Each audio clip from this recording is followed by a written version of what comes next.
Once I took a walk with a man who cleaved to his principles and embraced them so tightly that he eventually squashed them beyond all recognition. And then I walked on, and I longed for more rational company to keep.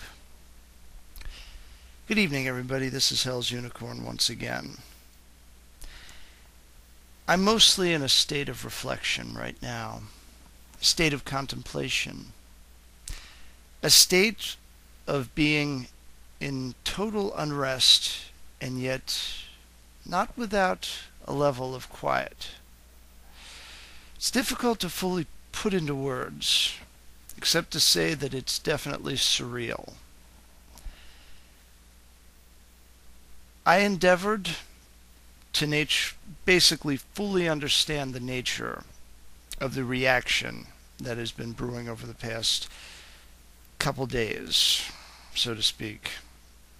First with an email message from Rand Paul, which many say is tantamount to an end to his campaign, and also the endorsement by his son.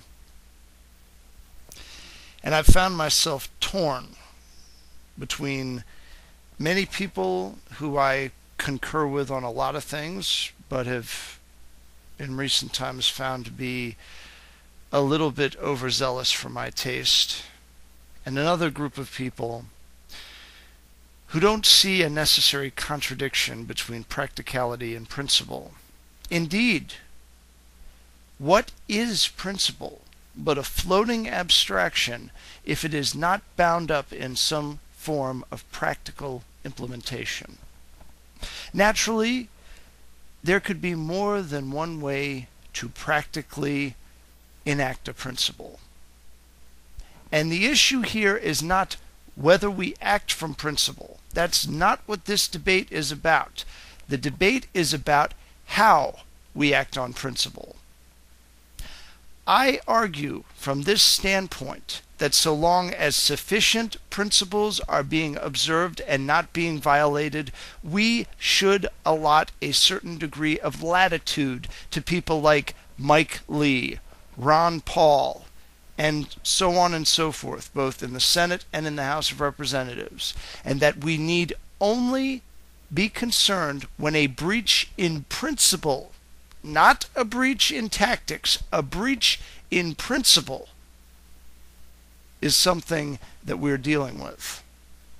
When we talk about somebody like Marco Rubio stating as a matter of principle that it is the obligation of us to send our sons and even our daughters into the meat grinder so that he and his country club toting buddies can enjoy a good little bit of war theater in the name of being in everybody's business, when we see that, we deserve to be, that particular transgression of basic morality definitely deserves any and all moral outrage that can be mustered.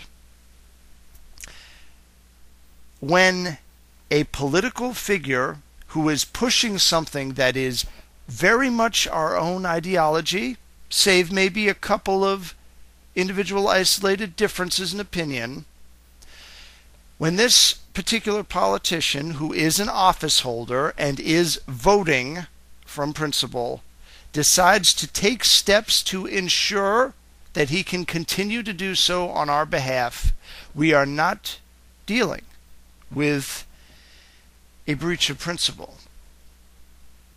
People say, well, he voted for the Iranian sanctions. Well, you know what?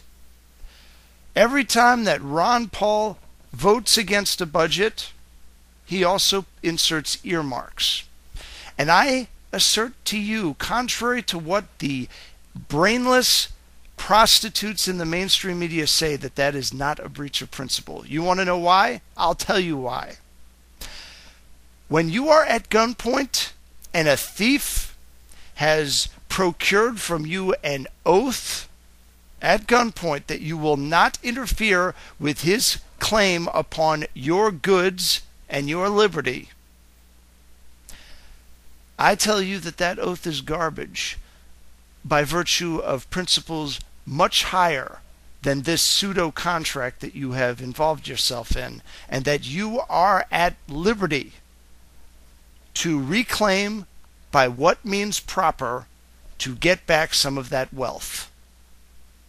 By the same token, if you have made your moral stand against something as being wrong, and Rand Paul definitely raised some questions that needed to be posed with regards to the Iranian sanctions when he decided to vote with them, what we were seeing there was an exercise in party loyalty that had been accomplished after the objections had been raised. Now you might say, well, involving himself in that by giving a yay vote is tantamount to a transgression. Does it change the real outcome? That's the question that I think everybody needs to ask. And furthermore, I've long said that the notion of there being no logic in politics is not just a cute little slogan that I use to deride how stupid politicians behave. It is an actual fact of reality that all of us face on a day-to-day basis. There is no reason in politics. There is no logic in politics. So if we do not have these things in politics, we cannot expect there to be any observable principle amongst anybody who's holding all the cards in politics, whichever party leadership has power. So it stands to reason that if you're going to play the game of politics, ergo you're going to run for office and attempt to infect change from within, which is what anybody running for office is actually doing, that you should be smart about it. Practicality and pragmatism carries with it a notion of savvy and of tact. These are not transgressions of principle. This is translating those principles into a language that can be understood by people that we are trying to win over. And ultimately, that is what I believe Rand Paul's game is. Winning over enough of the neocon light and non-neocon, but nevertheless still establishment Republican types, to our side. You want a revolution? You're not going to be able to accomplish it without more people on our side. And where are we going to get these people from? Well, as much as I hate to break it to you, we are in this in the Republican Party because that is where Ron Paul is running. It's where he's been running. He ran one time as a Libertarian candidate back in 1988, and that was the end of it. Now, moving beyond the philosophical questions at play here, I just want to move on to some of the other stuff here, specifically various people within the grassroots movement that are pulling rank and are talking as though they have something to say on the matter. Most of the people who I am referring to, I'm not naming any of them because I don't have to. They know who they are, and I have a feeling most of you know who they are too. Most of the people that are pulling rank and complaining loudly about this on their channels here on YouTube are themselves guilty of some sort of transgression, either of principle or more plainly of basic sanity. I don't need to get into the fact that we have one prominent Rand Paul detractor right now who was also basically musing over the idea of what would happen if we resorted to assassination in order to effect a political outcome. Furthermore, we have different people with different views on abortion, on gay rights, on monetary policy. Not everybody supporting Ron Paul is on board with his monetary policy or even his small government ideas.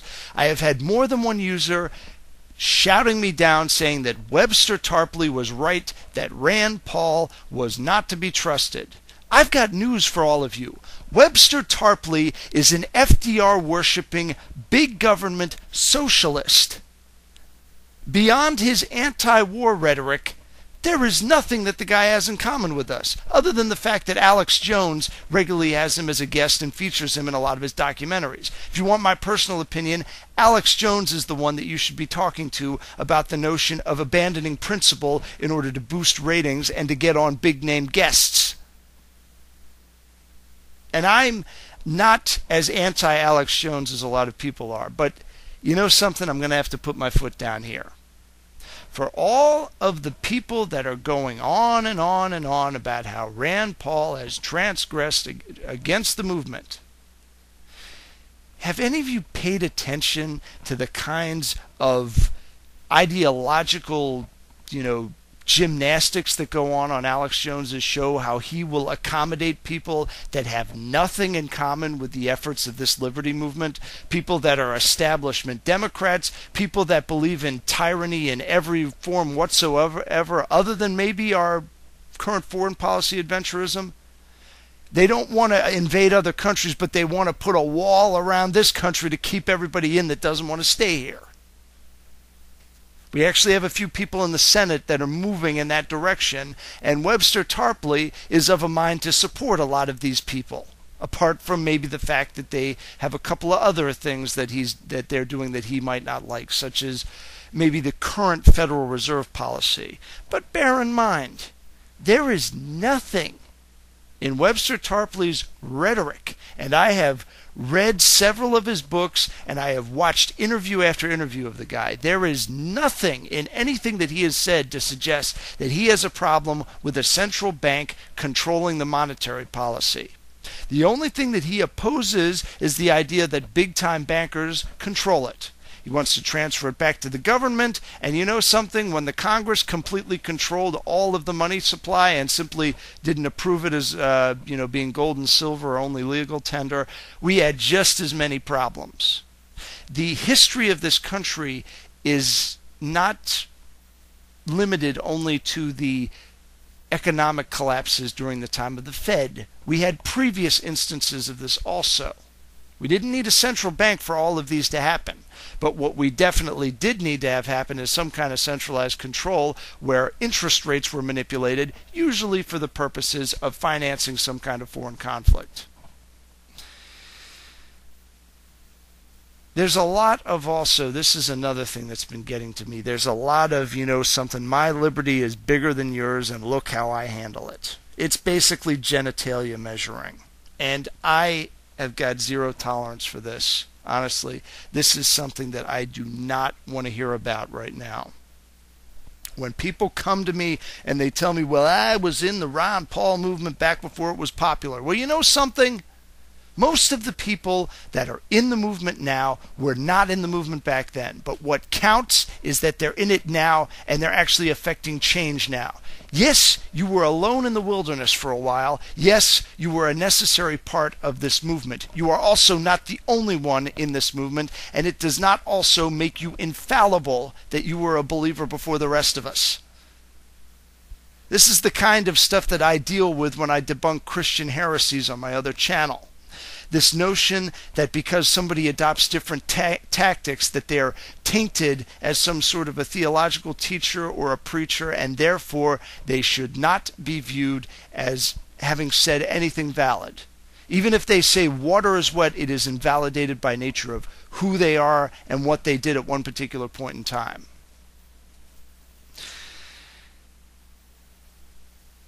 I long for more reasonable company. That's what I long for. I long for company where people understand that different tactics are employed at different levels, but that a similar result is accomplished. When you go into a foreign land in order to preach the virtues of Western values, do you go there speaking English in a nation that speaks only some very obscure tribal dialect? Or do you actually go in, learn the language, and speak it to them in that language? There was a very eminent preacher that came to teach Christianity to a Native American tribe, and upon discovering that these particular people had a spoken language but not a written language, he actually developed a written language based on their spoken language. Was he abandoning his principles because he was not teaching the scriptures in God's language, which would be Hebrew for the Old Testament, or Greek for the New Testament, or Latin for both Testaments if you're talking Roman Catholicism, or English if you're talking about the Anglican and Reformed churches of the British Isles? That's the sort of stuff that we're talking about. By way of analogy, it is a very comparable scenario. I think I'm going a bit too long on this, so I'm going to close by saying this. I definitely intend to make a lot more videos on this channel covering politics and covering other things, but in the interim, I think I'm going to reactivate my regular output on my John the Jansenist channel, because I long for a return to tranquility and to serenity, and I'm not feeling it right now at this particular point in time.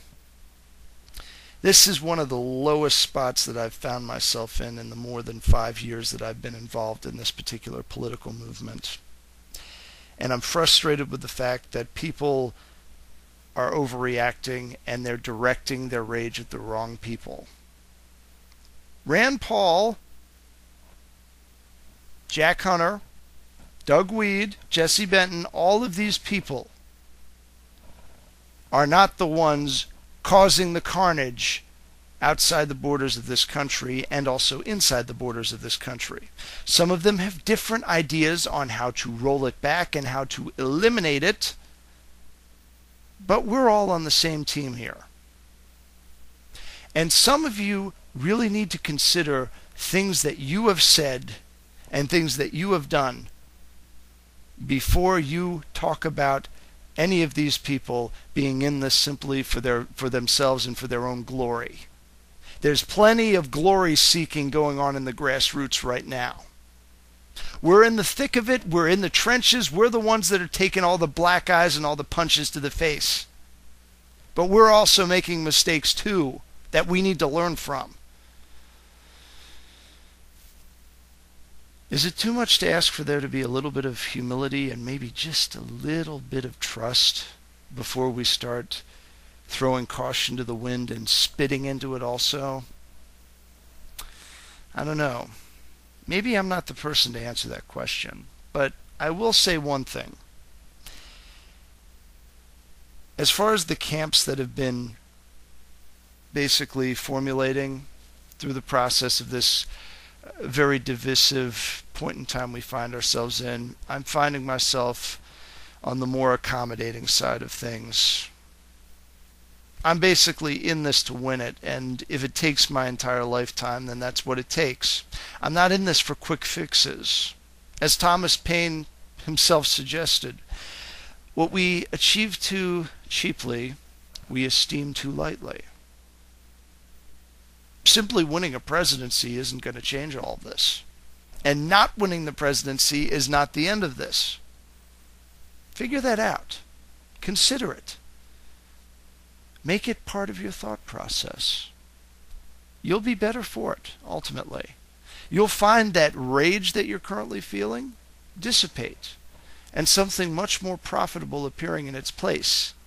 A sense of purpose and a drive to achieve. If you want to affect the future of this country, it all begins with you taking that step. There's one point that I agree with all of you on right now. In essence, you are the revolution.